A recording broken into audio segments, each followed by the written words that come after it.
Hello, thank you for stopping by. This is Fast Eddie for the Atari 2600, developed by Sirius Software for 20th Century Fox and released in 1982. It was also released for the Commodore VIC-20, the Commodore 64, and the Atari 8-bit computer line. This particular game was developed by Mark Termel, who went on to work on a bunch of arcade games that were really popular in the 90s. NBA Jam, NFL Blitz, and Smash TV. Nice. I can't say I'm a huge fan of the label on this particular 2600 cartridge. I don't know, the red just doesn't seem to work for me. But it does plug into my console, and it does work. So, well, it's just a label. There are 8 different difficulty levels on this one, but we're going to stick to level 1 to start with. In this game, you control Fast Eddie. Yeah, no kidding, right?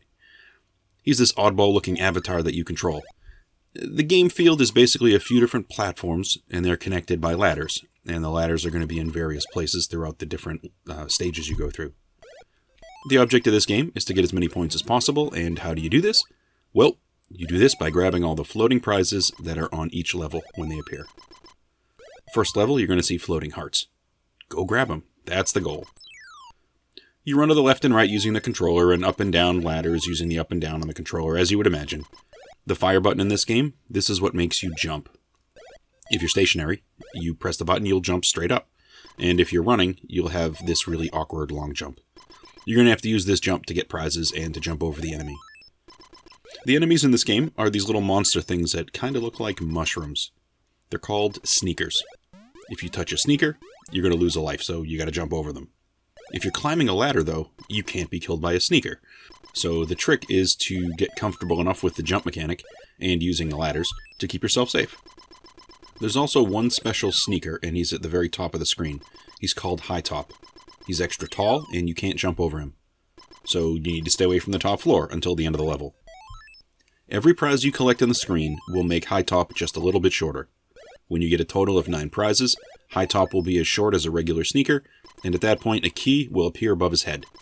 Now you race to the top of the screen, jump over and grab the key. That clears and resets the level. The next level will shift a little bit in color, and the ladders will be in a different arrangement. And of course the prizes are going to change. Now you rinse and repeat and just try to get as far as you can. Now, the appearance of these sneakers, the way they look, it totally threw me off when I first saw them. I couldn't help thinking that they look like something out of one of those Sid and Marty Krofft children's shows from the early 70s, like Lidsville. Huh. Uh-huh.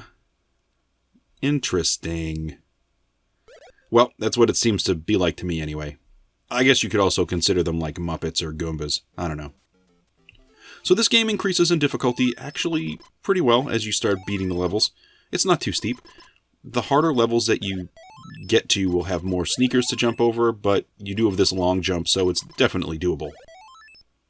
Now this game uses plenty of colors, and it shifts them between levels, which is something I really appreciate. This is a simple change, and it is often used, hopefully, and it makes a game seem less monotonous when they do it. Or at least it's not as harsh to look at over time. A good example of them not doing this is if you pop in Atari Bowling.